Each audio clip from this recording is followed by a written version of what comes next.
வணக்கம் மக்களே, எல்லோரும் எப்படி இருக்கீங்க? இது என்னன்னு தெரியுதா உங்களுக்கு? இதுதான் முருங்கைப்பூன்னு சொல்லுவோம். முருங்கைப்பூவில் அவ்வளோ மருத்துவ குணங்கள் கொட்டி கிடக்குது.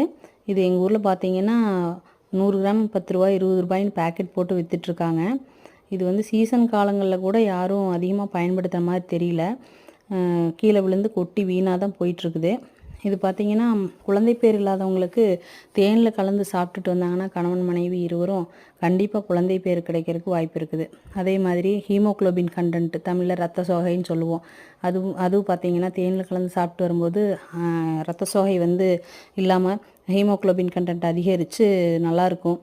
அதே மாதிரி நுரையீரல் சம்மந்தப்பட்ட சுவாச பிரச்சனைகள் எதுவாக இருந்தாலும் இதை வந்து பாலில் போட்டு காய்ச்சி குடிச்சிட்டு வந்தாங்கன்னா நல்ல தீர்வு கிடைக்கும்.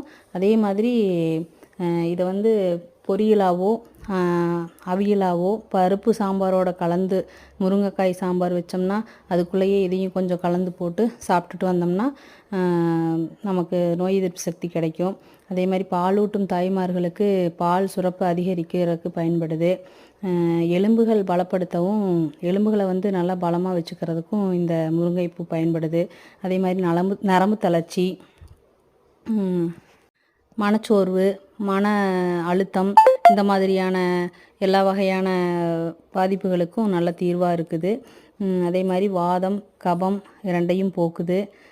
இதை வந்து எங்கே பார்த்தாலும் இனிமேல் விட்டுறாதீங்க. எடுத்துகிட்டு வந்து பொரியலாகவோ பாலில் காய்ச்சியோ தேன் கலந்தோ இது வந்து பார்த்திங்கன்னா பொடி செய்தோ சாப்பிட்டுட்டு வந்தோம்னா நமக்கு எல்லா விதமான உடல் பிரச்சனைகளையும் தீர்க்கும் வல்லமை பெற்றது இந்த முருங்கைப்பூ. அதனால் யாரும் இதை பார்த்திங்கன்னா விட்டுறாதீங்க. சீசன் டைமில் நிறைய கிடைக்கும். அப்போ வாங்கி ஸ்டோர் பண்ணி வச்சுக்குங்க. உடம்புக்கு ரொம்ப நல்லது.